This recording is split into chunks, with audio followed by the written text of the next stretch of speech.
Yeah. Okay. In again. God almighty. Totally butchered. Literally ripped to shreds, those two. You sure it was Emily? Yeah, but she was all different. Emily was like, she was dead. And she wasn't your mommy and daddy. Poor kid, you poor darling. Jerry, listen. We gotta go to the funeral parlor, and then we gotta look for that grave of the priest. All right. Well, Kid, all right? scared to death. John. It's all right. It's gonna be all right. It's all over now.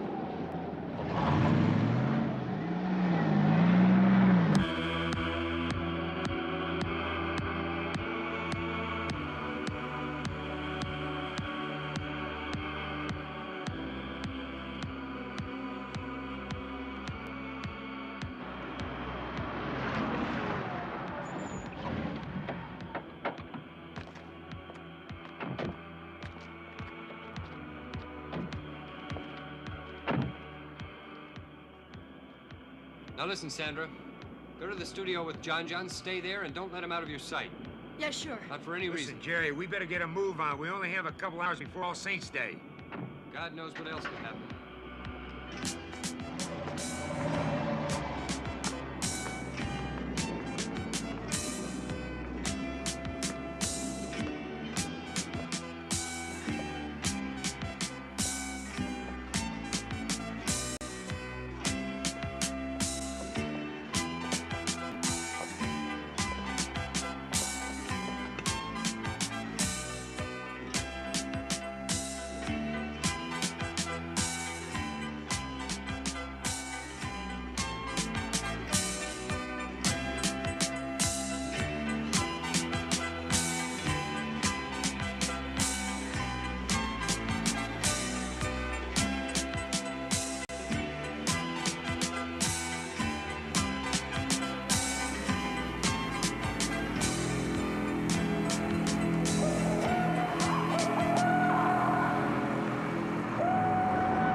God, you're safe, boy. Listen, there's a police car around the corner. Mary's there, too. You go straight to it. Go!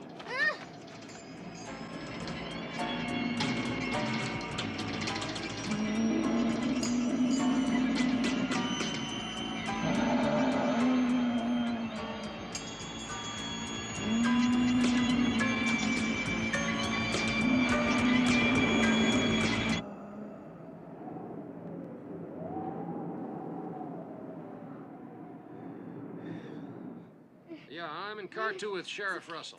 We're on Main Street. He wants We gotta to go know if you look called for the Father radio Thomas's station. grave. Yeah, they should have. You want some of my men? No, I think it'd be better if you, did tell him every took 15 care of the minutes. kid. All right, I'll take care of the kid. Yeah. Mary. All right, now, we're Coming. going crisscross of the whole town, so you stay in touch, huh? You bet, buddy. Did he call? Yeah. Let's get going.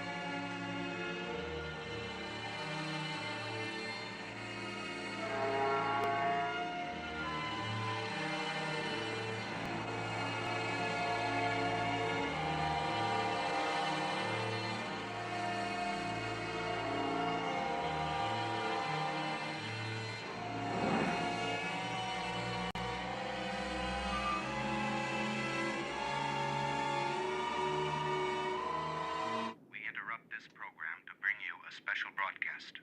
Dunwich police authorities have declared a state of emergency, effective immediately within Dunwich County.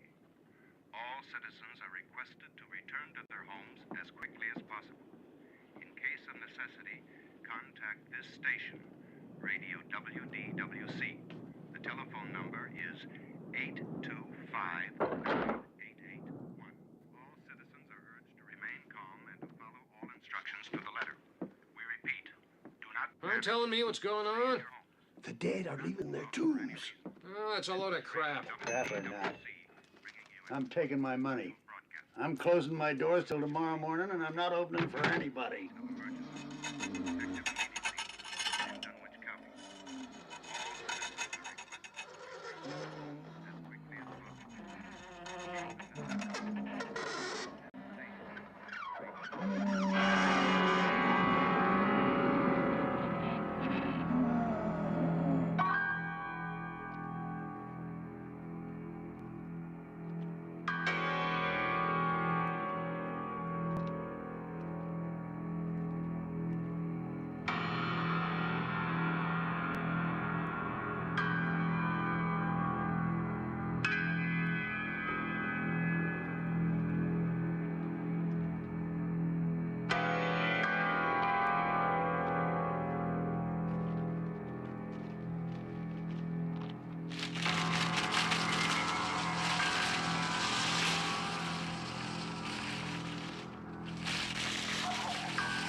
I believe Father Thomas is buried in his family tomb over there.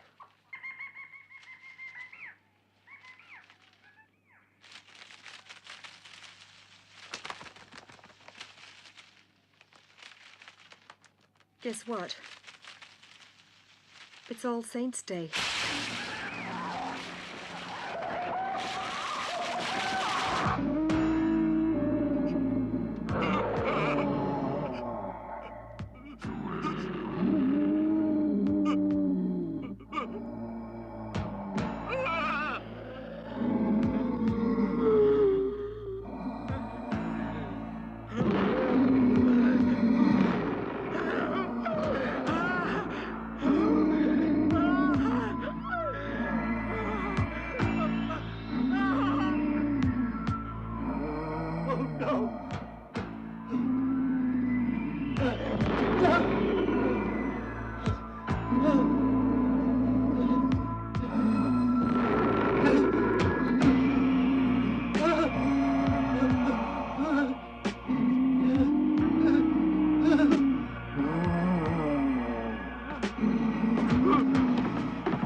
Well, Thomas family tomb. Now what? We sure had a cigar. Shall we open it? Lady had a vision. You're sure? Mary? Ready? Oh, boy, here we go. That's it.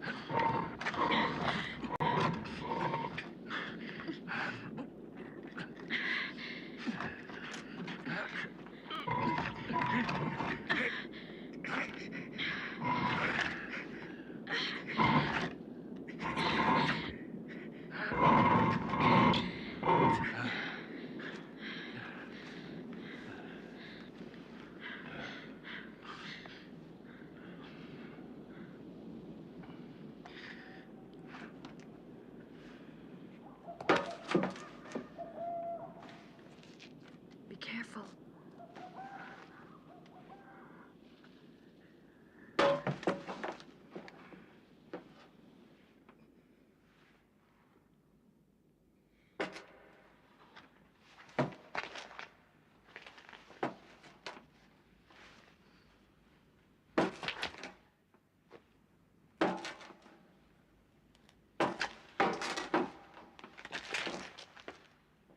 There you go.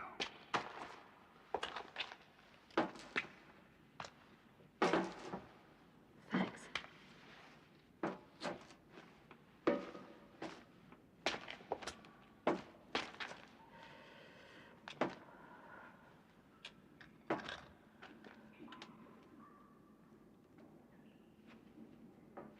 Oh.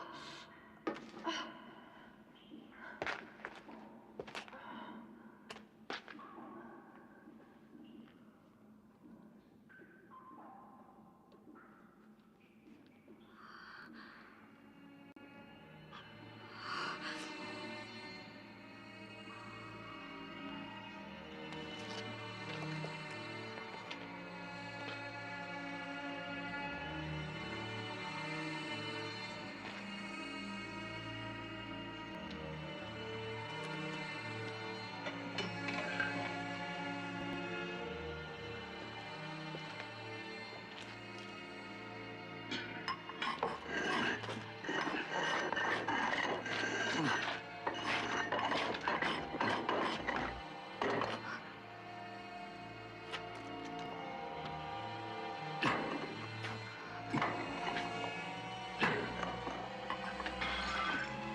Hold on to this and let me try to give Bill a hand. God's sake, hurry.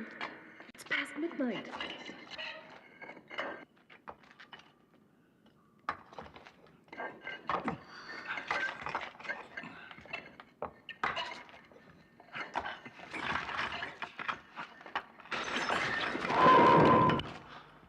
My God, someone must have broken in from the other side. Or broken out.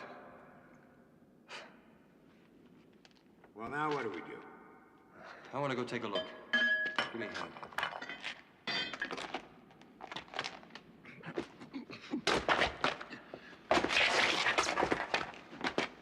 Having received no further bulletins on police emergency operations, which are still in progress, we can only confirm our previous special broadcast.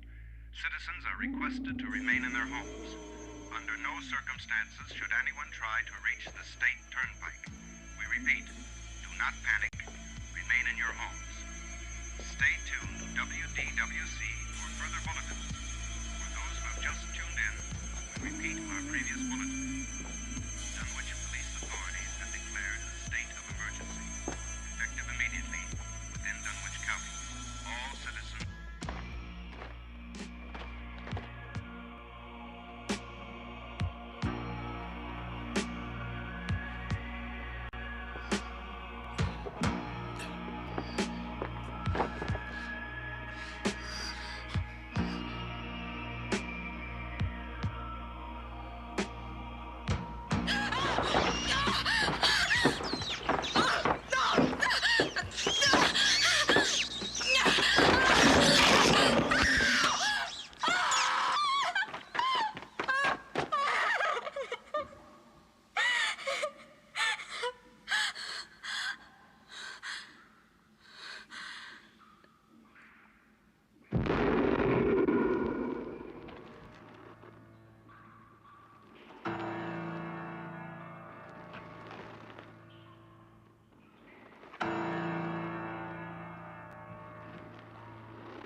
Sandra.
Well, that was City of the Living Dead by Lucio Fulci. So that one, yeah, it's a little bit slower paced. Like I said, I've seen that movie several times, and it's one of those movies that you throw on and you watch, and you really don't have to pay a lot of attention to because of the pacing is kind of slow. But you got to remember the time that it was made, right? So you're talking about 1980. And, you know, if you think about the movies that came out at that time, I mean, Halloween came out in 1978, right? And if you watch Halloween, it's a better movie than this, but Halloween doesn't have much blood or any gore at all. And then you look at the things that like the Italian horror filmmakers were doing around that time, and they were over the top gore, doing just crazy shit, lighting stuff on fire, right? Like they were really there to just try everything and see what stuck. So, and you know, the Italian giallos, the Italian horror films, they sort of got better as you moved into like the mid 80s. Like I said, when you're looking at stuff like Demons, you're looking at stuff like, I'm a fan of Phenomena, of course, Suspiria, but Suspiria was earlier than that. Inferno, what is it, Deep Red, stuff like that, you know, like they got better as time went on. So it was a little bit, that movie is a little bit dated, but I think it's really fun. I really enjoy Fulci and what he tries to do with just gore and, you know, fog, as Frank pointed out, right? Like the fog is crucial in any horror movie. You got to set the atmosphere. So, we were talking a little bit in the chat and talking about the music, and check this out right here. So you can buy the soundtrack. You can buy the LP right here for $15. 17 tracks, newly remastered. That's actually a really good deal. And it comes on transparent red vinyl. So if you guys listen to records, that's one of those things that's out there. Normally, like soundtracks for movies, and especially movies that are famous or notable, like this one, this is usually priced around like $50 or so. So, well, good on them for keeping this low at $15. I want to look at what other big horrors came out. Horror movies of 1980. Let's look it up. There's got to be a list. Okay, we'll go with this. All right, so you had some heavy hitters come out in 1980. Right, one of my all-time favorites right here, Maniac, Boogeyman, Changeling, Cannibal Holocaust. I think we can watch that one. I'm pretty sure that one is in public domain, so we could watch that one. It's not as crazy if you've never seen it as people make it out to be. It's about like this one, City of the Living Dead. It's not anything that is going to keep your attention, that you have to really sit there and pay attention to. It kind of is slow in a lot of parts. Motel Hell is another heavy hitter. The Fog. So, Frank, lots of fog in that one, right? The Fog is probably one of my favorite John Carpenter movies.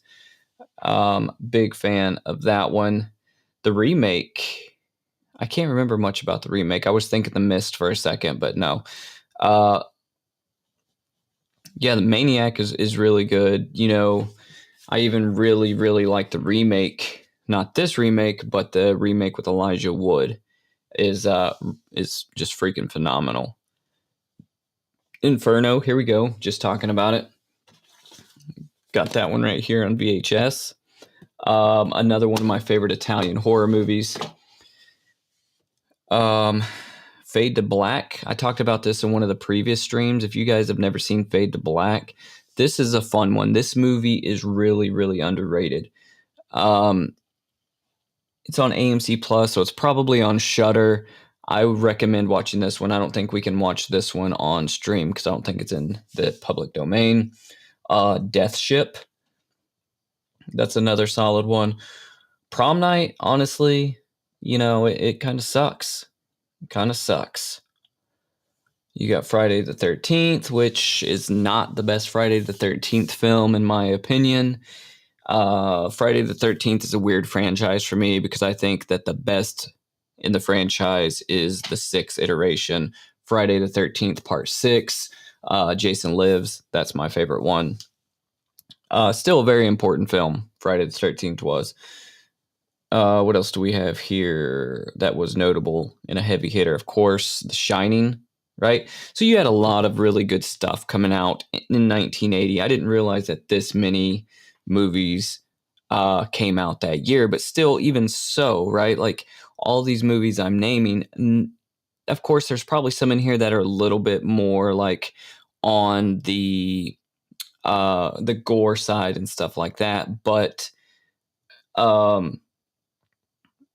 the City of the Living Dead and Fulci was really pushing the envelope when it came to special effects and came to gore and all of that, and American cinema, American horror cinema really borrowed a lot from the Italian giallos, and same with the Italian giallos borrowing a lot from American horror, especially with a lot of the POV style stuff that we were doing in Halloween and stuff like that.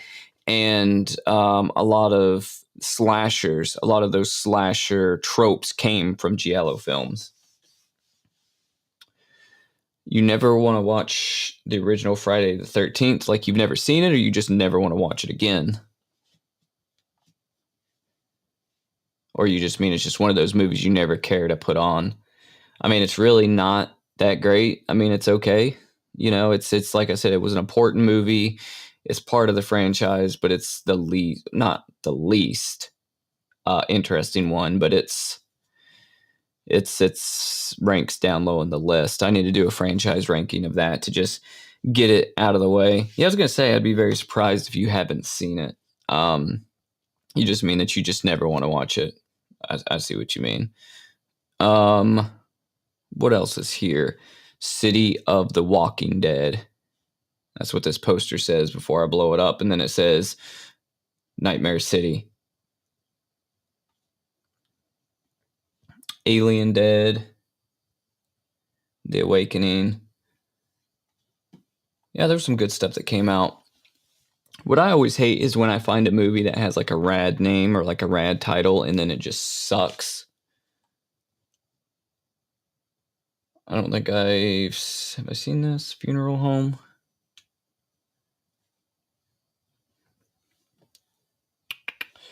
So I was born in 1986, just to put a date on it. I watched Hellraiser 3 today, actually. So it's really weird that you bring that up. I watched that movie today around 4 p.m. So, well, yesterday, whatever you want to call it, on Friday at 4 p.m. I watched it. And I think it was on Pluto. Turned it on. And my wife was getting ready, so we sat there and we watched it as she was getting ready.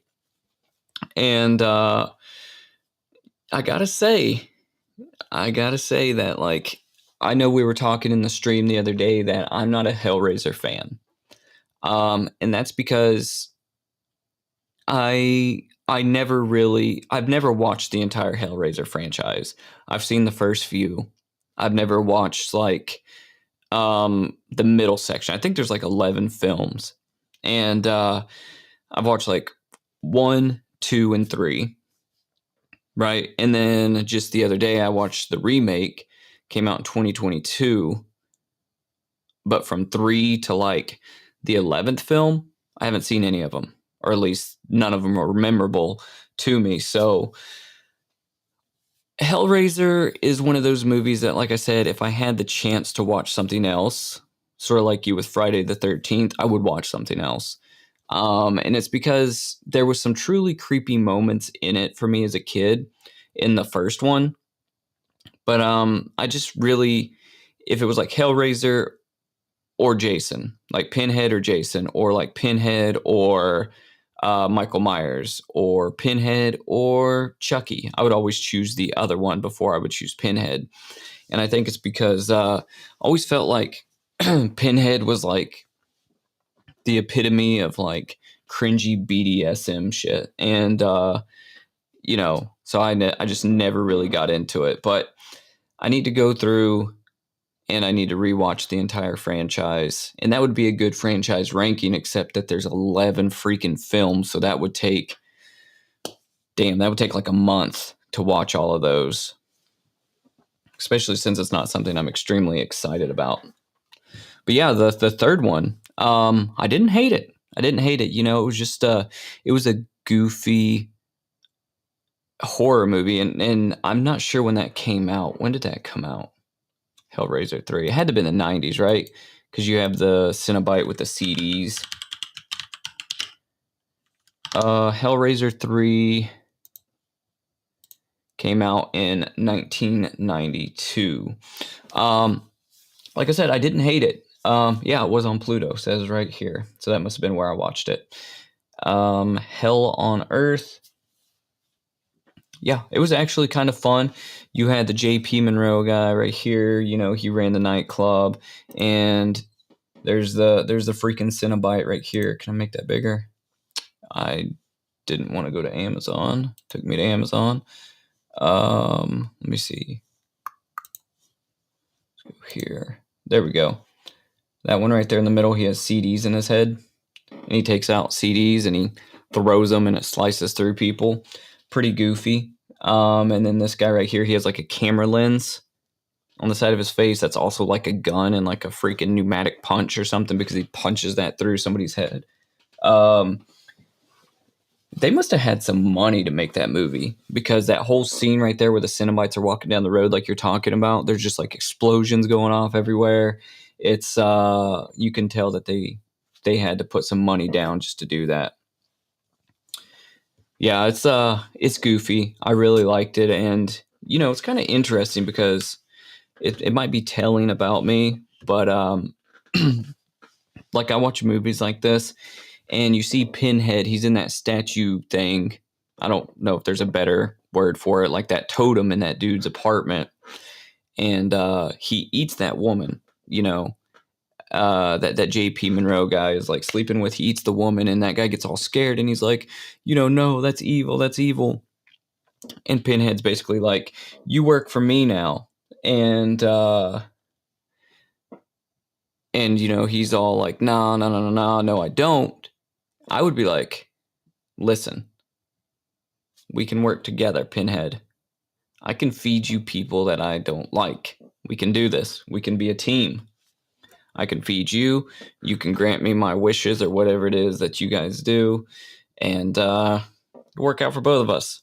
I can just feed you bad people. Just feed you bad people. Yeah, it's like marriage. Yeah.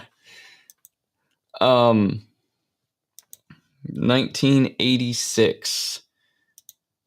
You know what? I'm gonna look up what movies came out when Chuck was born. I'm pretty sure Chuck, quote me if I'm wrong, 1973.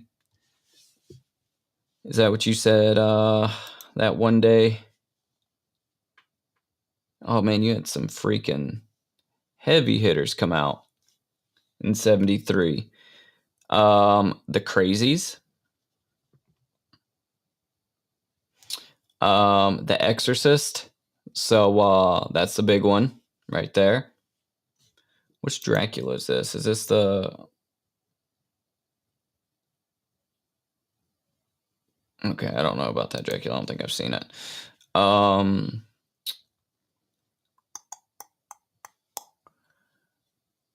Horror Express. So this is one that I want to watch on the stream at some point. Yeah, the first Hellraiser is kind of boring. I mean, it's got some creep out scenes, but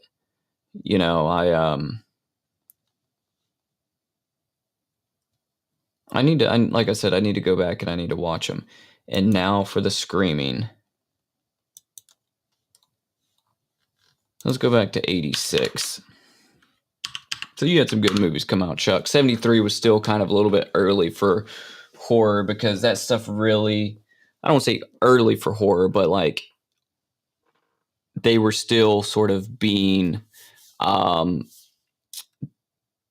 conscious of what they were doing. In the 80s, they just started throwing everything at the wall to see what would stick. And that's why there's just so much crap released left and right. Everybody was making horror movies.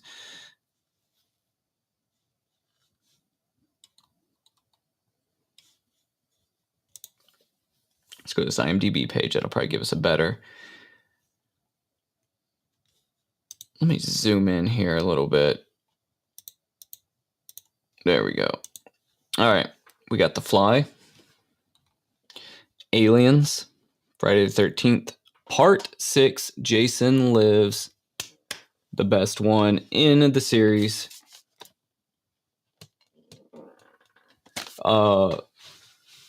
And not only because that was the year I was born, but best one in the series. From Beyond, this is another zombie movie, I think.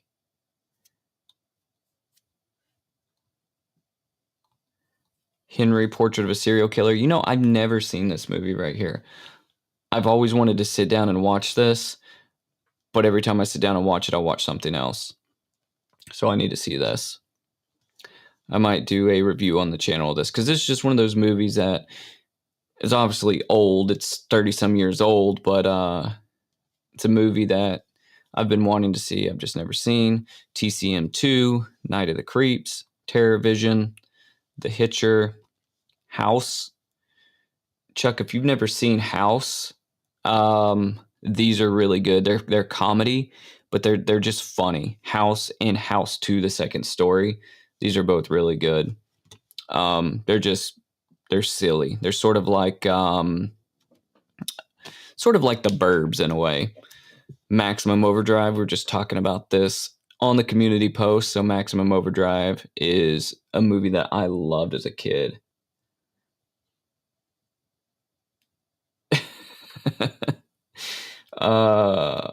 Yeah, Friday the 13th at the drive-in, huh?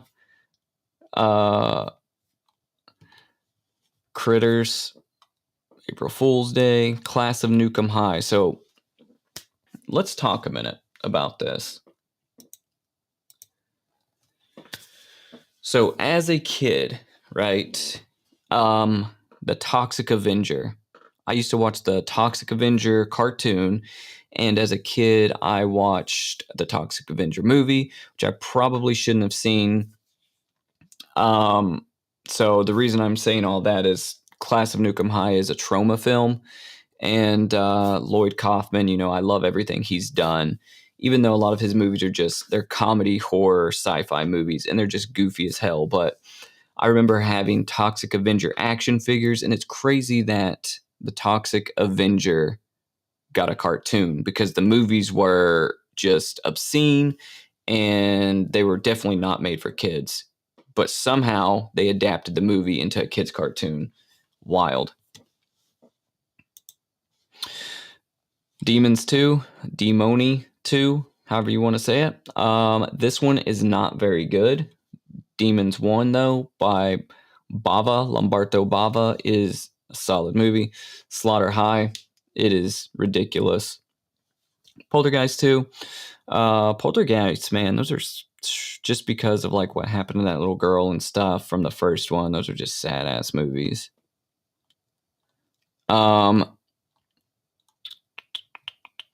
Dead End Drive-In. Don't know if I've seen this. I think we saw this or talked about this maybe in a previous stream. I don't know if I've seen this or not. Dystopian Future Australia. A health nut and his tag-along girlfriend become trapped in a drive-in cinema that has become a concentration camp for delinquent youth and immigrants. Don't know. Chopping Mall. Classic. Love Chopping Mall. I can't remember what this movie was originally called. It originally had another name, but then they changed it to Chopping Mall to help bring in like to put ass in seats at the theaters. And Chopping Mall is just such like an awesome name for a horror movie, especially back then, right? When you actually were going to the freaking mall to shop. Psycho 3. Anthony Perkins is in that one too. Like, never cared about it. Troll movies are fun. Obviously, Troll 1, Troll 2 being called the worst movie ever made, which I disagree with because I think Troll 2 is a lot of fun. Dead Time Stories. Okay. So this right here.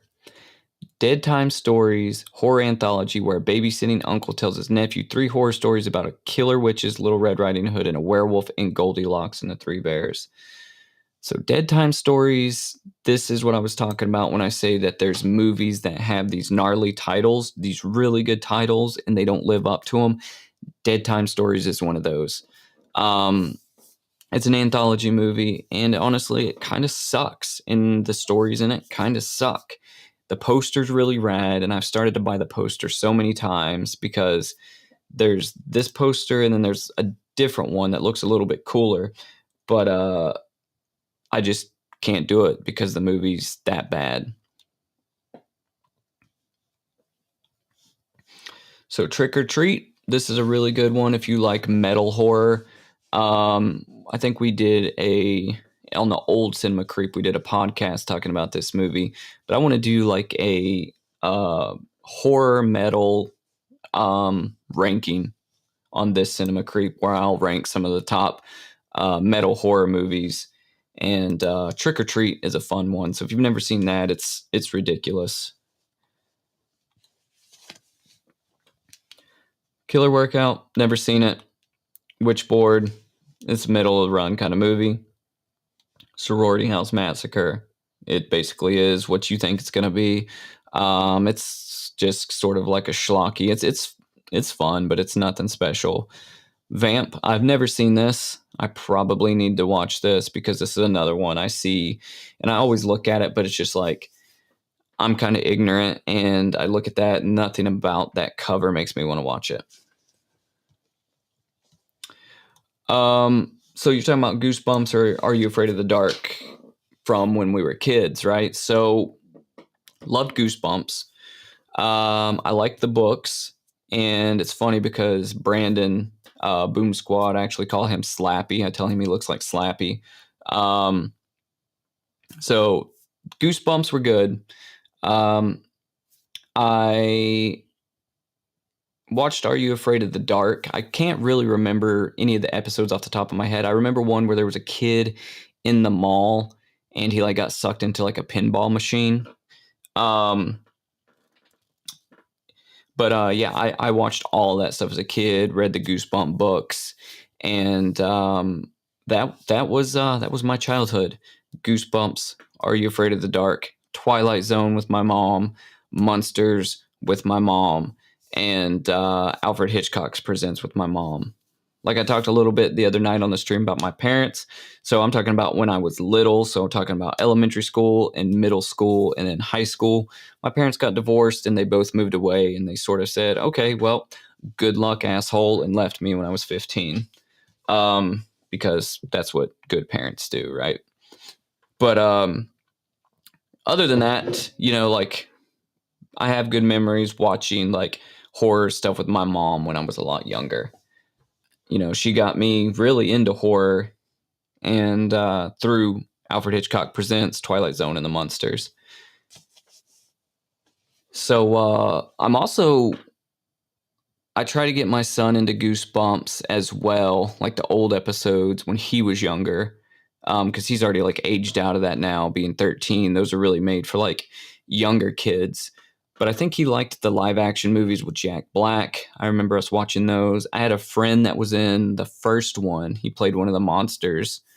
His name is Lucky Mangione. I have like a signed picture of like an autograph photo of him in his like monster costume. He played like a T-Rex and a couple other things in it. It's pretty cool. the Goosebump live actions with Jack Black. Pretty cool. I think there's new Are You Afraid of the Darks too, right? Or am I thinking about something else? Let me look that up.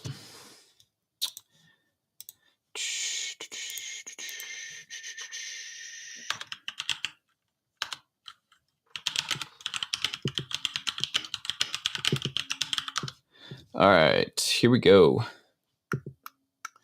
So there were 7 seasons from 1990.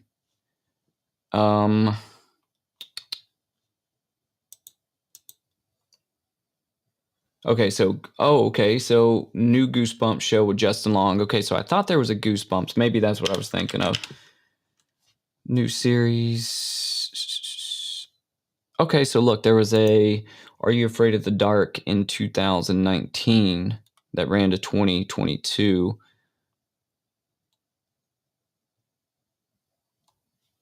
Let's watch this trailer. Dude, you have to come see this. This is not a good idea. What's the matter? Are you afraid of the dark?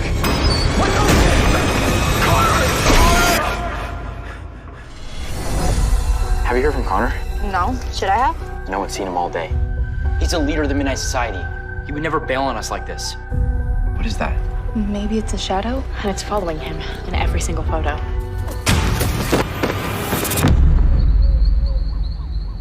I'm not afraid of you! I have to find out what happened to Connor. Once you enter the haunted woods, you cross into the Shadow Man's domain, and an unspeakable curse will fall upon you. Scared, Seth? No. Maybe just a little bit.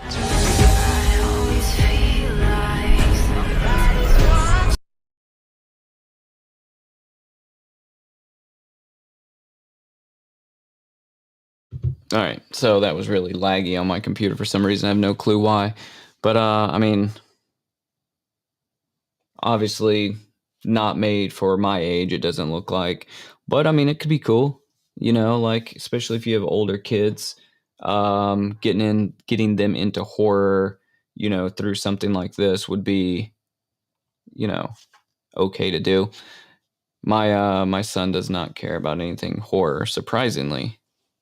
So,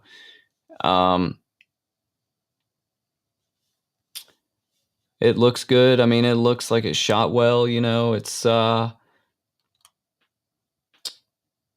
a 7.1 out of 10 out of 3,000 reviews. So I mean, it looks like it's probably solid.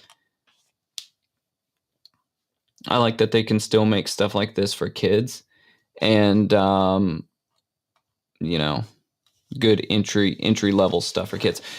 Yeah, my son, you know, he watched horror with us when he was probably, I don't know, we've always had it on in the house. Like, it's hilarious if you watch videos of like when he was born in the hospital, not like as he's being born, but we have videos of like in the hospital room where we had to stay for a couple days after he was born. We have like, I think it was like, what did they used to call it? 30 Days of Halloween or something like that on AMC or something like that. And so there's just horror movies playing in the background of all the videos that we were taking in the hospital. And he's always been around it because me and my wife, she's a lot like me in movie and music tastes and stuff. So it's always just been a big part. And I think that's probably his way of rebelling against us, is like we're both so into it that he's like, okay, well, I'm going to go find my own thing. So he's seen like Halloween and like Friday the 13th and stuff like that. He just doesn't care anything about them. You know, like he would sit down and watch them with me if I wanted him to, but he doesn't care nothing about it. Like, he's never seen like any like you know, like any gory horror or anything like that, really. You know, like he's never seen like Maniac or anything like we watched tonight. So like he knows Ghostface and all that stuff, like. But I think he's watched The Lost Boys and probably seen Fright Night, like those ones that are okay really for a kid to watch. He watched all those when he was like, you know, from the age of like 6 to like 10. But now he doesn't care nothing about it. Me and him will watch. He likes, of course, Star Wars. He likes a lot of like action and adventure movies. So like me and him will sit down and we'll just rewatch stuff like Pirates of the Caribbean and stuff like that. And you know, I've watched all those good classics with him, like Ghostbusters. I've probably showed him RoboCop a little too early because I forgot how violent RoboCop was and how bad that movie is. I showed that to him when he was like probably 7, and I was like, oh shit, what am I doing? You know, he's watched all the Indiana Jones. We watch stuff like that. Yeah, he's got to blaze his own trail, man. I don't push it on him. You know, we sat down and we watched all the Jackie Chan movies because as a kid I was a big Jackie Chan fan. And I think I may have mentioned this in one of my previous videos, but I collect Jackie Chan VHS, and I have almost all of them except for the foreign releases. So I'm trying to get all the foreign releases. But you know, when my son was like probably 6, 7 years old, he would sit down and he would watch like the foreign Jackie Chan movies, and he would read the subtitles, and he would just be like completely fixated on those movies. Because I mean, you know, Jackie Chan movies, they're comedy, but they're a lot of fun. You know, they're action comedy movies.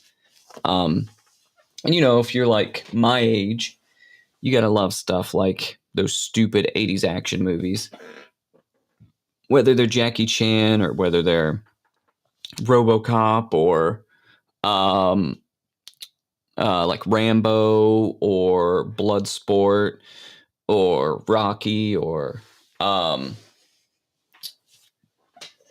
I don't know, movies like that off the top of my head. Those are the ones I watched. They were the most popular ones, but that's what I had access to. Anything with Chuck Norris.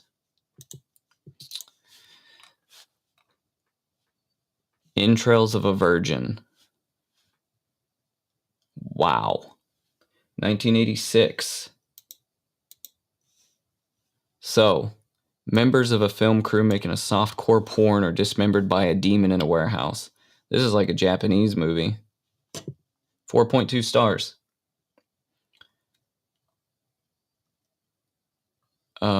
Entrails of a Beautiful Woman. Okay. Invaders from Mars. Neon Maniacs. I've never seen this. I've seen this poster. I've seen this title, but I've never watched the movie. I mean, you can just see Murder Lust. The Vindicator. Yeah, so 1986, full of a lot of slashers, it seems, right? Like you can just come through here at Scream Time.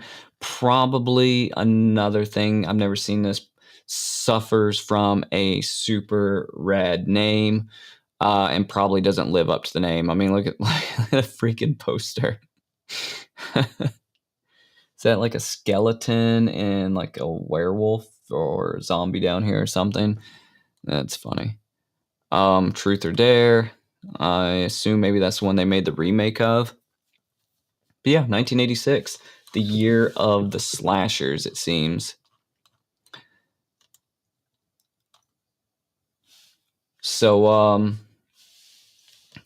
these aren't my list over here. Whoever Kings of Metal is, that's not me. I'm not logged into this IMDb.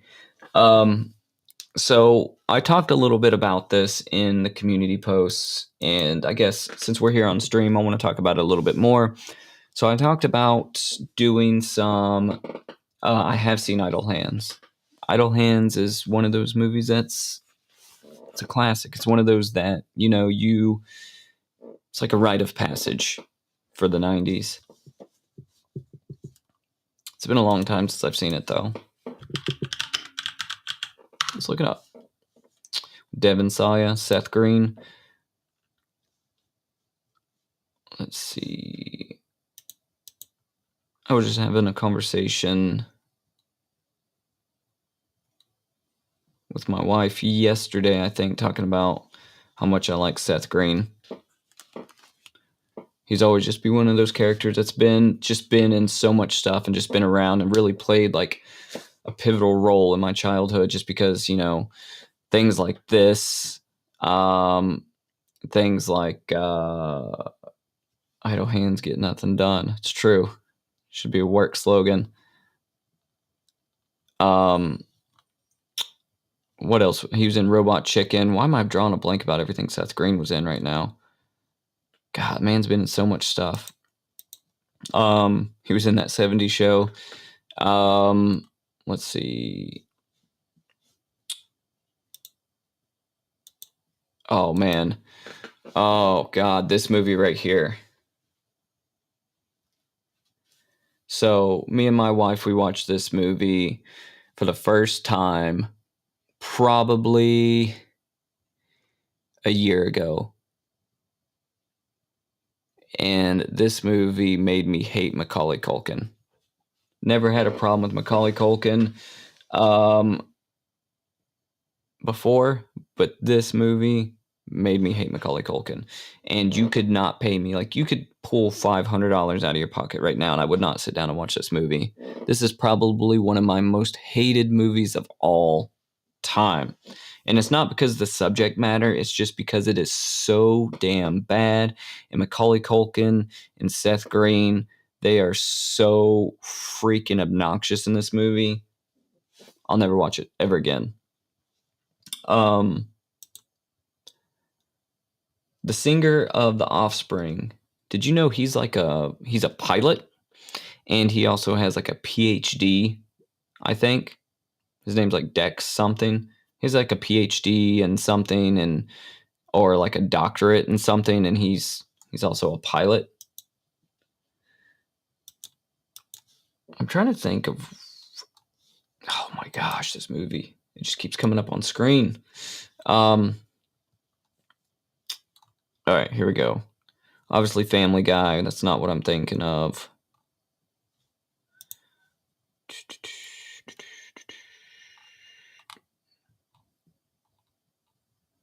Thinking of when I was a kid. Austin Powers, The Spy Who Shagged Me. Those are movies that I saw probably before I should have. The Austin Powers movies.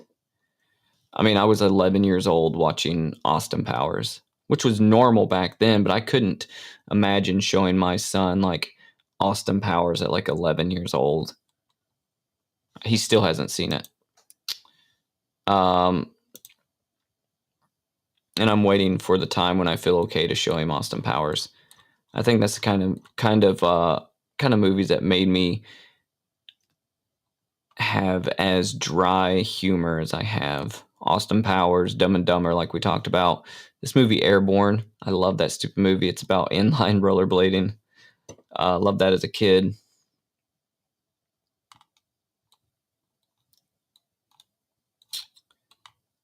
Yeah. Yeah, so, the singer from The Offspring. What's his name? It's Dex something, I think.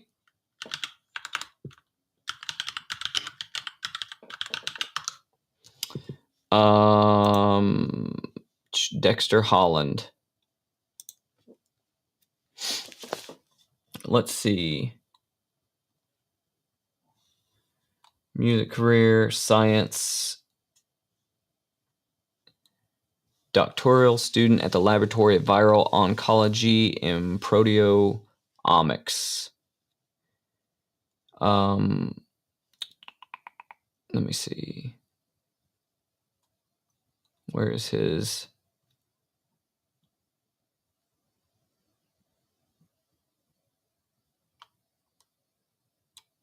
Okay. Let me see.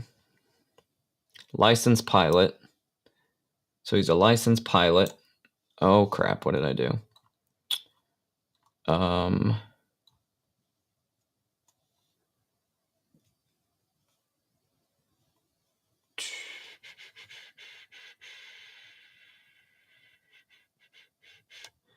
Licensed pilot, and he also has a doctorate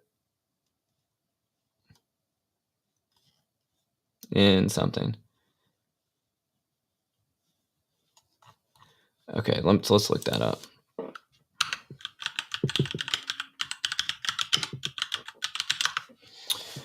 Okay. PhD in molecular biology. That's what it is.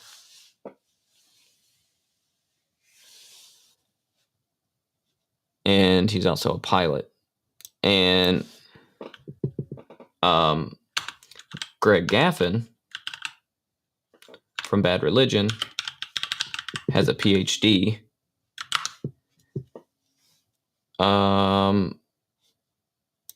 in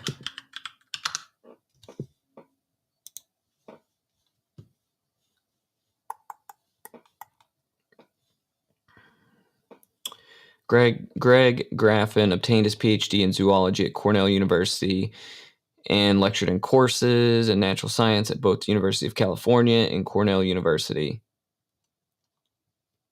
So it goes to show you that if you're, in a punk band, you can go on and you can do other things, or you can be a punk band and a legendary punk band and still be extremely smart. He has both his BA in biology, his BS in geology, and master's in geology at the University of California, Los Angeles, and his PhD in zoology from Cornell University, which is no slouch college. So, I mean, this man was able to found one of the most influential punk bands, tour around the world, influenced millions, right? As well as go and get his bachelor's of arts, his bachelor of science, and get his master's and his PhD. Like, what the hell? I'm lucky if I get a video uploaded every week. So I did not know that about the hand actor from Idle Hands. Could you imagine that being like your resume? You're like, okay, well, I am the hand model from Idle Hands, and I'm also the Thing from Addams Family. Pretty gnarly, because those are two major movies. Yeah, but Greg Graffin, super, super rad dude. If you just listen to interviews with him and listen to him talk and stuff, you can tell he's a really, really genius individual. And same with his guitar player, Greg Gerwitz. No. Why can I not think of the name?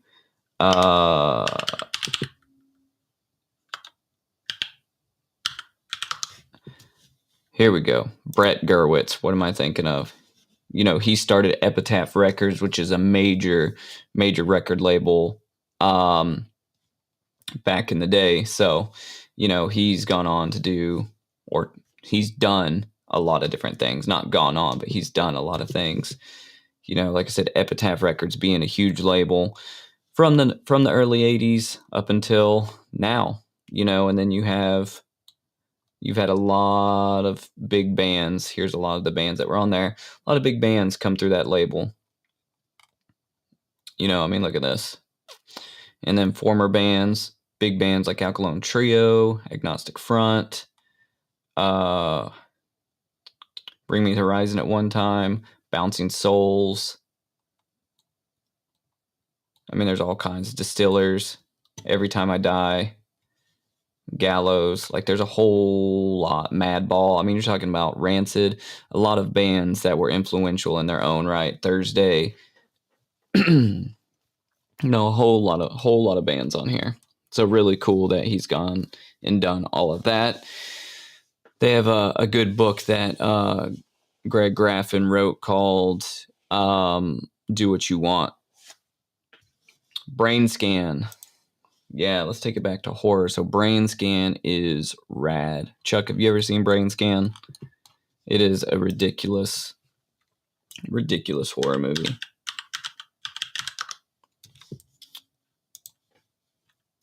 $1994 Brain Scan.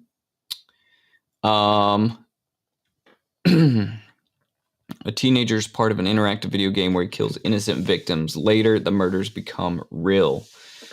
So that's got, isn't that Edward Norton? Right there. Let me see. Oh, not Edward Norton. Why did I say Edward Norton? Edward Furlong. That's what I meant. Not Edward Norton. Damn it. Yeah, Edward Furlong. So this guy, I was watching a video with him recently. I don't know if he's even acting anymore, or if he is, he's not. Like, something happened. Yeah, I meant Edward Furlong. Well, I guess he is still acting, but something happened where he, like, got in really bad shape. And the video I saw was, like, him getting all of his teeth replaced. Like, he lost all of his teeth. And he was getting, like, dentures or something. I don't know. It was wild. But, like, he doesn't look like that anymore. Obviously, he's like, that was like 40 years ago, but still. Yeah, but this movie's ridiculous. I wish I could just play anything I wanted on these Friday night creep shows, because we would be watching all of these fun movies like this, but YouTube would shut us down. I wonder if there's some way that I could, like, play these on the Patreon to where it's not on YouTube. Like, movies that aren't in the public domain. Like, watch public domain ones on YouTube and then, like, alternate them every week on the Patreon with movies that aren't in the public domain. I'm gonna have to look into that and see, because I'm interested to see if I can play some of these movies that are just, like, a lot of fun that we're not able to watch because YouTube will shut us down.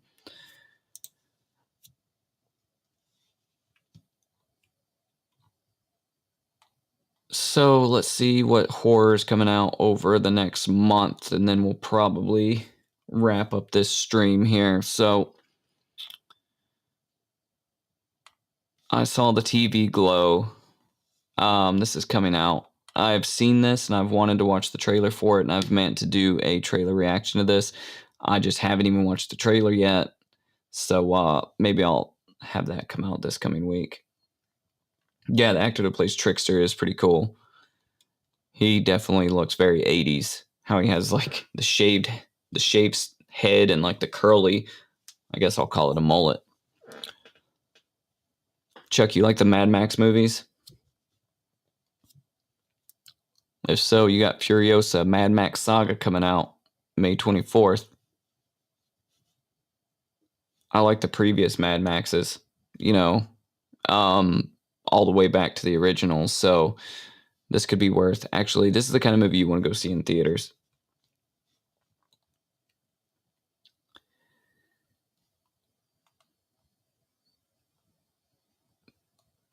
Let's see. In a Violent Nature, that's one that we talked about on the channel. I'm waiting on that to come out to see that. You've never seen the Mad Max movies, Chuck? They got Mel Gibson in them from back in the day. I think you would like them. Witness Me. Yeah.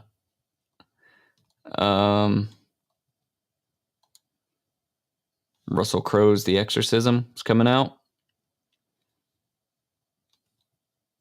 Don't know how I feel about that. If that has a trailer, I haven't even seen it yet. I just knew that Russell Crowe was being in an Exorcist movie.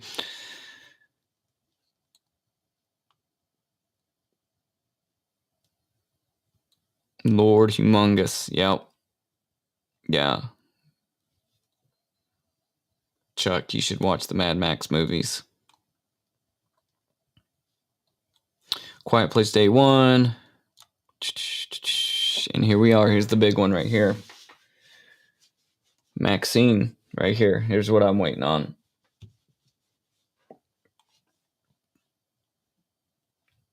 Does this have a trailer? Long Legs? I think we talked about this on one of the streams. I need to check that trailer out. I'm not going to watch it now because I need to do a reaction to it. I'm definitely a Nick Cage fan. You know, Nick Cage is one of those people, you love him or you hate him. You know, I love him because Nick Cage is one of those people that he's going to go for it every time, right? Like, whatever role he's in, he's going to play it to the best of his ability, and he's going to go for it, you know? Yeah, Fury Road is good. I think I went and saw that in theaters when that came out. What year did that come out? I'm pretty sure I saw that with my father-in-law.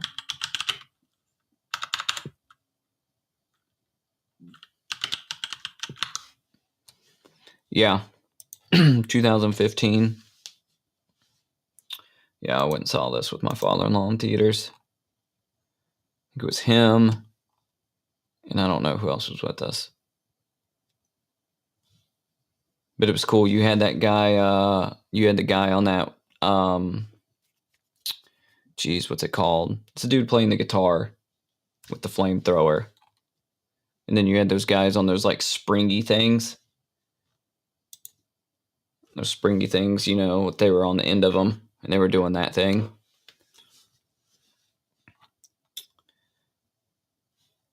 Chuck, I really can't believe you haven't seen Mad Max.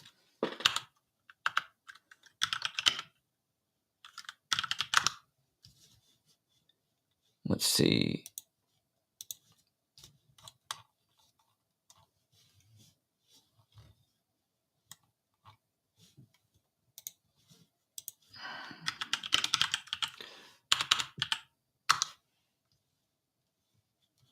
Let me,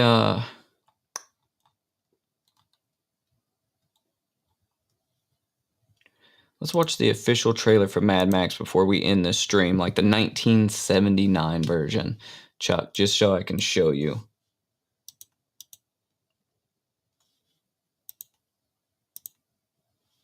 All right, here we go.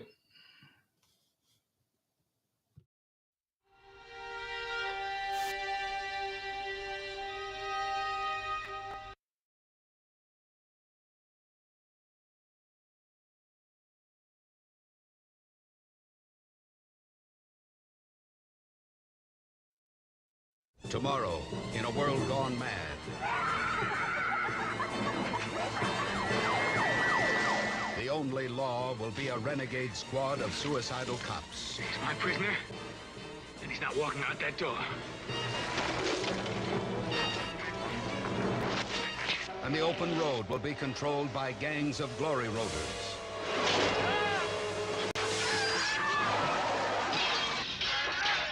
Max is a cop, one of the best. Where does they're out to get you? Scoot jockeys? Yeah, nomad trash. Well, I'll add it to my thread collection. Look how young Mel Gibson looks.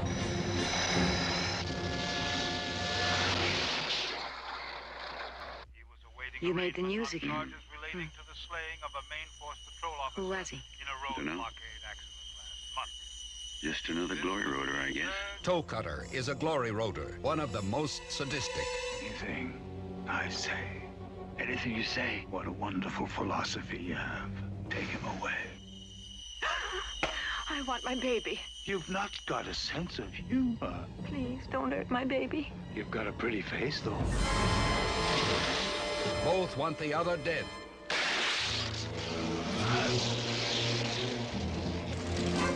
But only one can have his way.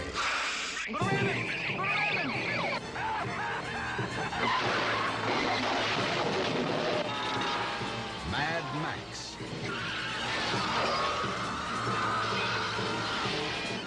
You don't want to make Max mad. Because when Max gets mad,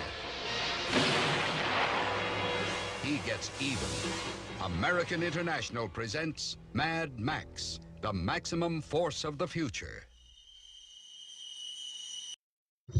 So you have a couple of those, right? Like, you have Mad Max Beyond the Thunderdome, and then there's, you know, like some other ones, and then the remakes and stuff. But they're really good, and they are essentially like that, right? It's sort of like a dystopian future, a post-apocalyptic future, and sort of like one of those road movies where there's a lot of car chases. You know, it's really fast action. So yeah, Road Warrior. You know, they're really solid. You know, something that if your son is into older movies, you know, he's probably of age where he could watch something like that. You know, I would show him to my son. You know, they might have some questionable moments, but there's nothing in them that are like gonna be too crazy that I can remember. So before I go, and wrap this up. There's a couple things I want to talk about. So I had mentioned in the community post, right, that I'm going to start hosting some game nights, streaming some game nights in addition to everything else on this channel. We're going to run some Fallout games, probably at least one night, Fallout 76. I'll always probably hang out and be on Brandon's stream on Wednesdays, Boom Squad Gaming, just because I'm over there, I'm playing with him anyways. And, I'll always post it on this channel when I'm hanging out and streaming with him. But I'm going to start hosting my own game streams just for additional content for this channel. And we're going to do Fallout for the first little bit, even though it's not a horror game per se. There's horror elements in Fallout. Plus, I think it'll just be something that is nice and laid back that we can play and we can chat and do all of that. But I'm essentially going to probably do mostly just horror games on this channel. So when I'm looking at them, I found, of course, all the main ones. Like I talked about the Blair Witch Project game, and there's Texas Chainsaw Massacre game, and there's stuff like that. But I'm really interested in these indie games I found. So yeah, I don't think he really doesn't return the favor, Frank. Like he'll pop in, he doesn't come to these streams, and it is what it is. I give him all the support I can. If he wants to support me, it is what it is. So check these out right here. So Puppet Combo is the name of the, I guess, company that creates these games, the developers. That's what I'm looking for. And they have all of these games that are very low poly, is what they call them, but they mimic old, like 80s horror slashers, right? So these games are probably going to be some of the main ones that I play. I mean, look at the covers of these, right?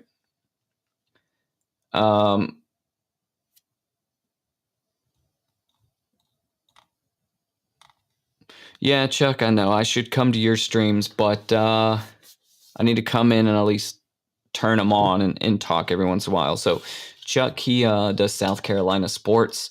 I'm about as sports knowledgeable as my desk.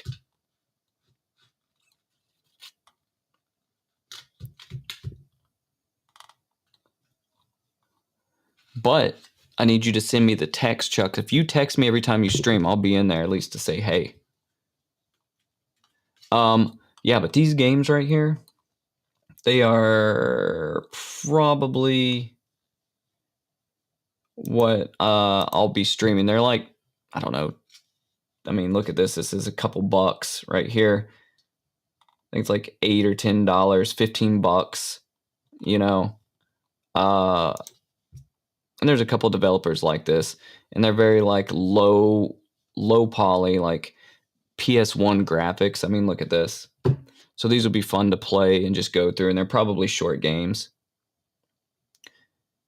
No, I'm pretty serious, Chuck. If you text me when you stream, then I'll come in and I'll hang out. Have you ever played these games, Frank? Christmas Massacre? I mean, come on. Look how bad this looks. Like, the Christmas tree's telling the Santa Claus to kill. Like, ridiculous. Ridiculous. But they would probably be fun just to play on stream, especially $8. You know what I mean? I can buy 3 games for $30 or buy one. So you got Blood Wash, Night at the Gates of Hell, Deadly Night, Stay Out of the House, Murder House, Horror of Salazar House, Search Party, and Christmas Massacre for $56. So you got all of these. Some of these you can get on Xbox. So Blood Wash you can get on Xbox. I think Murder House is one of these games. I bought one earlier. This one, you can get this one on Xbox. I think this is the one I bought. But yeah, some of these are putting up on Xbox. Some of them I'll have to play on Steam. Some I'll have to play on Xbox. But they just look like a lot of fun. Just because of, if nothing else, I like to make fun of shit. So we will at least play them and make fun of them. But I don't know when I'll do game nights. Maybe it'll be Tuesday nights.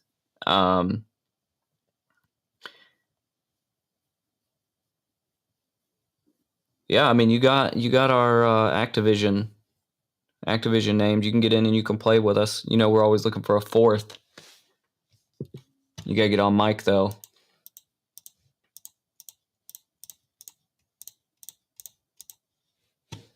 Because you'll at least not be the worst one on the squad.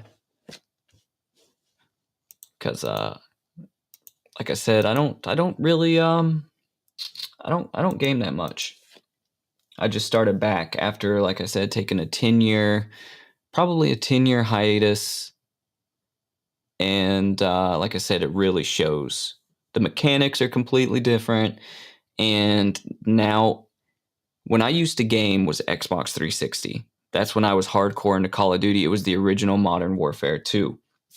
And, before that, as a kid and stuff, I grew up gaming, PS1, PS2, of course, Sega Genesis, Sega Saturn, Nintendo, right? But from Xbox 360, I was probably like, I probably had been like 16. From like 16 to like 24, I didn't game at all. Whenever Fallout New Vegas came out, that's when I started gaming, and I gamed for enough to play that game and finish that game. And then I stopped gaming from like 24 to probably 35. And that entire time was nothing but like filmmaking, photography, and videography. Like, that's all it was. And I didn't do really any gaming whatsoever. And I bought this Xbox here, the Series S, only because Brandon would never shut the hell up at work about, playing Call of Duty. And it's like, yeah, I'll get on there and I will kick your ass. And because I used to be really, really good at Call of Duty, but I'm not no more. And that's because I took that long hiatus from it. Like, literally Modern Warfare 2, the original, which was probably like 2005 or 2006, up until now. And the thing about video games now is everybody is trying to be a streamer. Everybody is really dedicating playing 24/7, right? Like, people don't just casually play anymore. People play competitively. So everybody is really, really good because that's all they do all day. So it's hard for me to even like get good again because I drop in and start just getting my cheeks clapped, But it is what it is. Video games are not my thing. I enjoy playing them. Streaming these games on here is just another thing to add content to the channel, especially these horror games. They're solo player stuff. You don't have to be good at them. It's just having a good time and chatting. So, I got to figure out really how to bring some more people into these streams. Chuck, I always appreciate you having you here. Frank, as always, I'm glad that you showed up. And I know Brandon really appreciates it when you come in and you hang out on his stream as well on Wednesday nights. So definitely really appreciate you always coming in and hanging out. I don't know if midnight is the best night for me to be streaming. It's what I decided on just for the simple fact of it seemed like it worked better in the short term, and it works good for me, but I don't know how many people are actually going to pop through here, or maybe that's just the nature of the beast of being a small channel. Nobody's going to give a shit if I stream or not. So,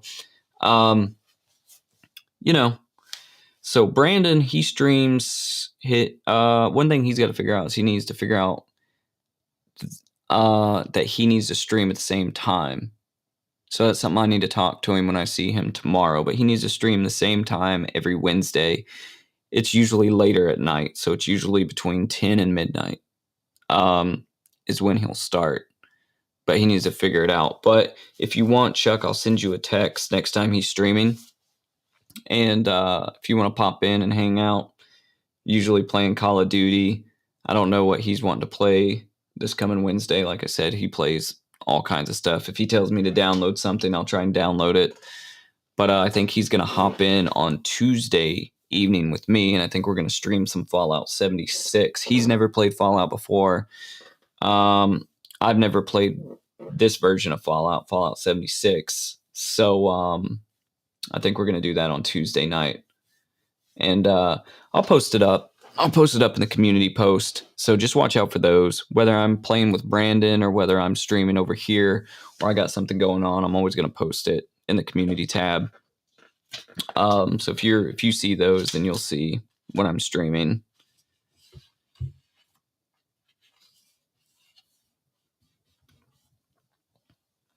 But yeah, it's a good time. I really enjoy live streaming. Chuck, I told you over text, but congratulations again for, hitting those YouTube milestones, man. Like, that's big. Hitting those watch hours, those subscriber counts,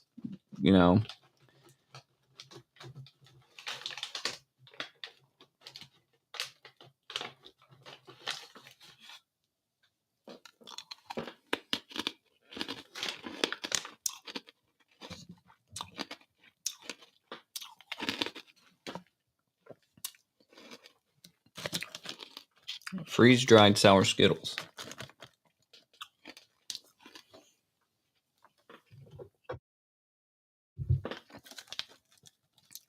They taste as weird as you think they would. Like I said, if I eat these and I drink coffee, it tastes like smoked pork, which is good, depending on how, you feel about it.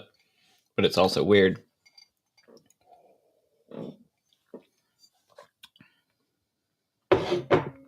But yeah, gotta figure out this YouTube channel. It's doing well overall.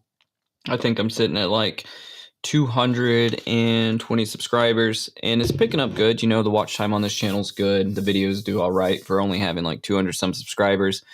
I just have a blast with it. I would do this if nobody was watching regardless. I just love talking horror. Got to get back active on my other channel as well. I haven't uploaded over there in probably a month and a half. After hitting like some big milestones over there, I just kind of got burnt out because camera YouTube is a pain in the butt. Like, I don't buy gear every week. I don't want to talk about gear every video. So a gallon and a half of gas. Listen, Chuck, don't let that detract you. That is, I don't want to say free money because you work hard to put the videos up and you put time and effort into it. But I will say it is you making money from something that you enjoy doing. So that is always money well spent. And it was always, for me, like any money I ever made doing photos, and you probably know this too because you did photos and stuff like paid shoots. But anytime I got paid doing photo or video work, it didn't matter if I made like $50, right? I would be so much more stoked on that $50 that I made than getting my paycheck from work, right? Like it, or if I sold a t-shirt or like selling a coffee mug for like $13, I'm so much more stoked on this because I probably make $2 off of each $13 mug that people buy. The $2 that I make off of selling this, I'm so much more stoked on than getting my paycheck at the end of the week because this is something that like I created, something that's mine, my idea, right? Like that dollar for dollar hits a lot harder when it's your product, or your video or your art, Granted, you need your paycheck, but it's only the beginning, Chuck. Hopefully you can replace your paycheck and then some with talking about sports. Wouldn't that be the freaking life? Oh man, the water bottle right now, that thing's in the fridge getting ice cold. Yeah, it sounds like a turkey call. So it's like a double. So if you like horror and you like to hunt, then you want the Cinema Creek water bottle. Calling turkeys out here. It's freaking ridiculous. Freaking ridiculous. I have like an what's the word? Amalgamation? Is that a word? Of tastes in my mouth. Sour Skittles, coffee, and blackberry lemonade carbonated water. I'm gonna jump up and down, and my stomach's gonna get all fizzy. I'm gonna start throwing up like the people in City of the Living Dead. But yeah, so I got a biggest thing for me is for this YouTube channel is figure out when I'm going to stream, what I'm going to stream, and the time management on figuring out when to release certain videos. Because I need to make sure that I don't try to stream too much without releasing my full movie reviews and without releasing my trailer reaction videos. And I would like to put up some more of those. When I started uploading to this channel again, I was putting up some horror trivia, little YouTube shorts. I would like to do those again. You know, I don't know if people watch those that are subscribers to the channel, but random people find them. And, you know, I'm a big fan of horror trivia, so it would be interesting, you know, if I came across a channel that just had trivia questions, I would quiz my wife on them.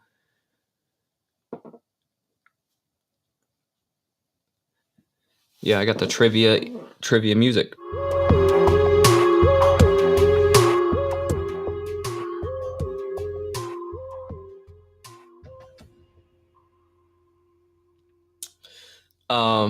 But yeah, that's probably it for this stream, guys, because I could sit here and I could just ramble on, because that is what I'm known for. Just rambling and going into too much detail on everything. So I appreciate you, Chuck. Appreciate you, Frank. Anybody else that came out. Brandon was supposed to come out. Bradley was supposed to come out. Stephen Craig was supposed to come out. But I think I'm just doing this a little too late for everybody's blood. So I got to figure out what time is best to stream.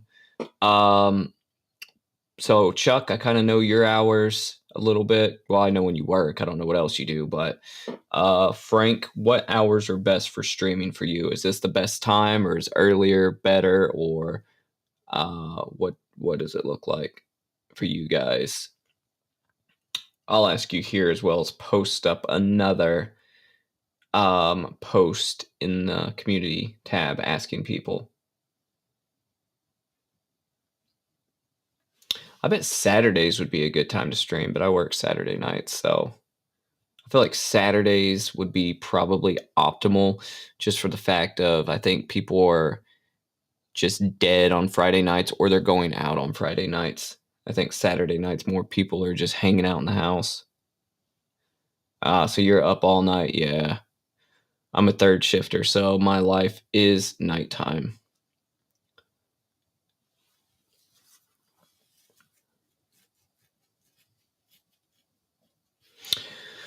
All right, well, cool. So I may or may not stream a little bit earlier. I guess we'll just see how this goes. Maybe streaming on different days of the week will give me different results. Who knows? I'm just going to fill it out. Cool. So I'm going to be checking out movies for us to watch next Friday. City of the Living Dead. We'll talk, you know, probably at the end of the month. We'll do a little poll and see what movie that we like the best that we've watched thus far. So just give you guys a quick recap. We've watched City of the Living Dead tonight. We've watched Don't Look in the Basement. We watched... crap, I'm drawing a blank here. What else did we watch? Do you guys remember? We watched...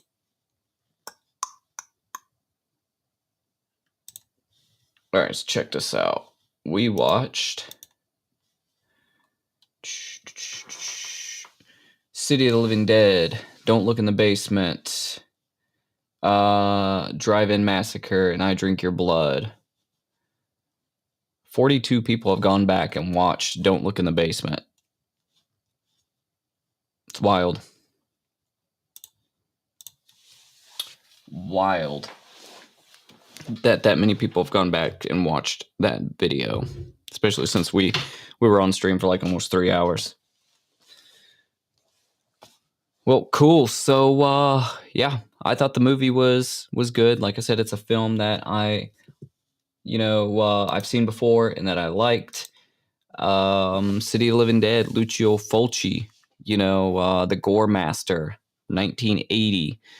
Channel plans for the week. I'm going to be doing some channel reactions or some trailer reactions, like I said. I'll probably put out one full movie review of something that I watched over the last day or two. And I'm going to figure out the game time for the streams. Like I said, probably be Tuesday, but we'll figure it out. I got some kinks I got to iron out in order to make that happen. If you're watching this on the replay or you are new watching it currently, the Cinema Creep Patreon is a good way to hang out with me, get some exclusive stuff from the channel, as well as support the channel overall. I think I have one Patreon member, and that is Mr. Frank Rambo, so I appreciate you going over there and being active. I'm trying to grow that to help out the Cinema Creep channel.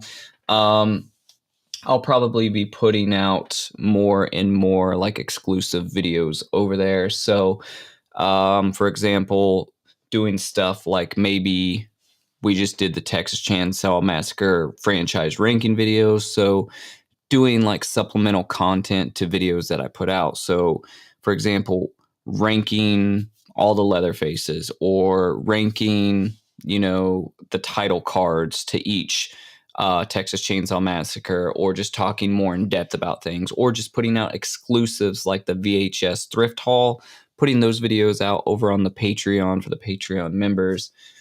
Stuff that doesn't really fit in with the channel, and if the game nights don't really go over well on this channel, then I'll just make those exclusive for the Patreon members. Definitely should check out more Italian horror. Like I said, anything by Fulci is great. Anything by Dario Argento is great. By either Mario Bava or Lamberto Bava. Those are the heavy hitters. So watch any of those guys. And I'm sure there's somebody out there that I missed. But Suspiria is probably my favorite, along with Inferno and Phenomena. Those are Argento movies. Demons from Lamberto Bava. You have New York Ripper, Deep Red, Tenebrae. Those are all solid movies. Other than that, I'm going to make some Cinema Creep shirts probably next week. So I'm thinking that those are going to be really cool, and I'm really excited to get those out. So be on the lookout for that. There'll be a cool Cinema Creep design, have a cool back design. Just something that you can rep Cinema Creep while you're out and about, while you're at work. Let everybody know that you're into vile, disgusting, and downright terrifying horror. So thrift stores, oddities. Yeah, so before we go, let's talk about that real quick.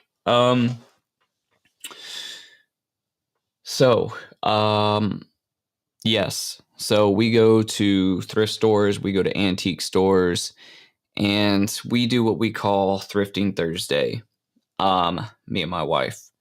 And that is generally every Thursday we go out and we look for antiques, we look for oddities, or just weirdness, right? We get tacos or we get coffee, and we just go out to thrift stores. And we like antique furniture, we like oddities, and we like tacos. So Thursdays are always a fun day. We'll go to the difference between, so like antique stores and thrift stores, two very different things, right? You're going to find different things at each. Thrift stores, you generally just have junk, or what people deem as junk. And thrift stores are really good. Thrift stores, they don't really ever upcharge you because they're just junk stores, right? So you can normally find a lot of good stuff in a thrift store for cheap. Yeah. Weirdness and oddity. Yeah, I feel you there, Chuck. antique stores, they normally know what they have, and they normally charging like the going rate for stuff. So you're normally not going to get a deal, you know. But if you know how to haggle, or if you have somebody with you that knows how to haggle, which is not me, my wife is a haggler, then you can get stuff. You can haggle with the people at the antique store. So, for example, there are oddities at antique stores. It's not always just old people's furniture, like the baby coffin I have over here in front of me, with the creepy little wedding doll on the inside. Came from an antique store. I have this cool burial vault, traveling funeral salesman sample down here by my feet. You know, that came from a thrift store. This coffee sign right here, this came from an antique store. You see how the bottom isn't lit up? It worked when I bought it, and then I knocked over a tripod into it, and it broke some of the neon off the coffee cup here at the bottom. And yeah, so I got to get that repaired. But that came from an antique store. My wife bought me that. Yeah, so I don't know. I'm just pointing out random shit around my studio right now for no reason. You know, like I have so much stuff that I got from thrift stores and antique stores just all over the place. But yeah, I'll go there looking for VHS, looking for oddities. You know, we have like some taxidermy in our house that we got from thrift stores. Some weird little medical supplies. Like I said, we have a couple of curiosity cabinets in the house, you know. My wife also finds some of her own oddities, like walking out in the woods and you find a jawbone. We're taking it home. You know what I mean? We have a 5-gallon bucket of animal bones on our back porch right now. Like, I don't even know what kind of animal they came from, but we found them in the woods. So it's just, I don't know. We have a eclectic, weird, odd house, I guess. A lot of different things. If you came in here, you could spend a lot of time just looking at shit. One day I want to get a full-size Zoltar machine. You guys know about Zoltar? This guy here. That's the dream purchase for me.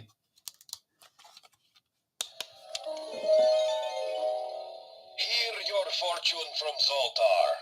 The smallest good deed is better than the grandest intention. Take it from me, the great Zoltar. Intending shall get you nowhere, but doing, yes, that will bring you much, much reward. Zoltar. If you've ever seen one of those where you put the money in and then you get the fortune out and he's like moving around in the glass thing that looks like that. That's the dream purchase. So one day, these go for, let's check this. Let me show you guys this. Here I go rambling again, but we're going to look at this and then I'm going to hop off the stream.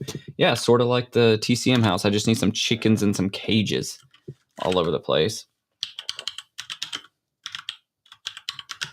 So I've looked up Zoltar machines before. They're expensive. I only need to sell like probably, I don't know, 10,000 coffee cups. So I can afford this. Look, $9,500. Wireless microphone add-on, let's just see. Breathing movement, yes. Dollar bill acceptor or free play. Free play because it's going on in the house and it needs wheels. $10,800. You see that? But that's the dream buy right there. I don't know why I want one. Probably because the movie Big and just growing up seeing these at carnivals and stuff. And because they're weird.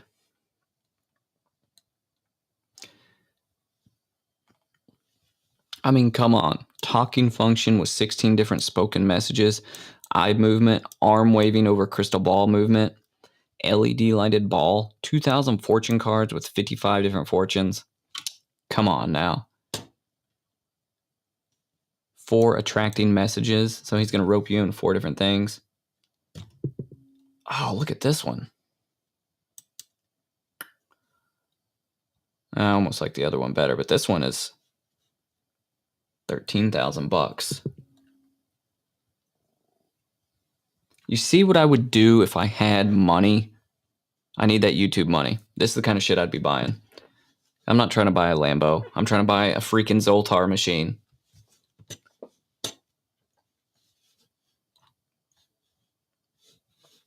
Well, I'm sure you can buy them used. Right? Like you can probably buy these used.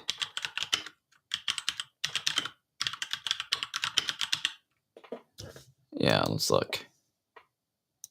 Let's look at eBay. God dang, $16,000 for that. That's not even Zoltar. No thank you. Elite home game rooms. I mean, look at how gnarly this is though, right? Like, come on.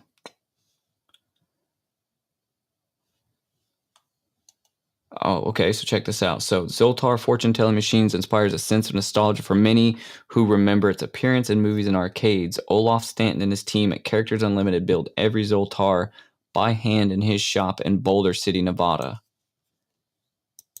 Just makes it sound so much cooler that's made by hand. I mean, come on. Would you not want this in the corner of your bedroom?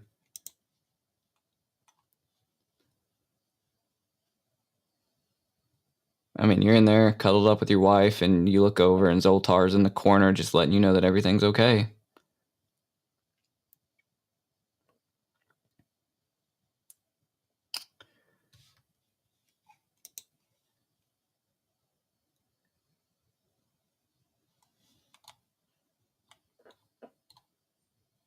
There might be one in Batman and Robin movie.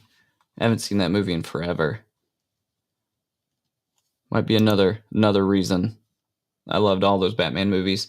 Batman Forever's probably more like it, I bet. Because Batman Forever, wasn't that the Tim Burton one?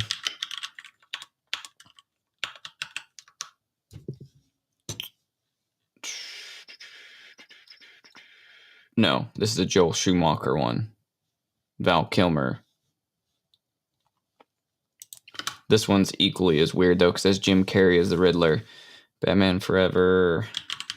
Zoltar.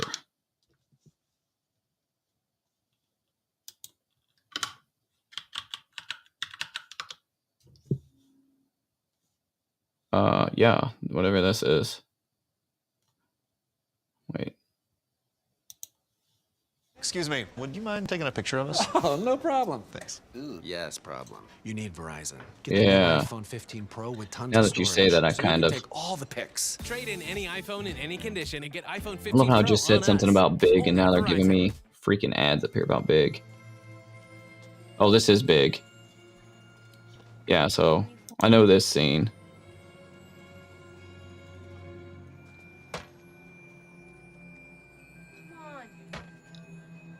I want this in the entryway of my home, like in the foyer. Like you walk in and you're greeted with Zoltar, trying to give you your fortune.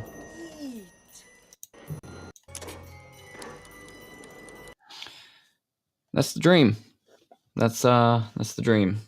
Dream purchase. So, long story short, I need a Zoltar machine. But yeah, anyways, guys, that's going to basically sum this one up because I will stay here till 6 in the morning, but instead I'm going to go watch more horror movies. I'm going to go get in bed and watch some movies, assuming my wife is ready to lay down and watch some movies. But like I said before, appreciate you guys hanging out. Frank always coming and staying the entire time. You are the GOAT. Chuck, you are the GOAT, coming and staying the entire time. Hail to the king, baby. But I got to get out of here.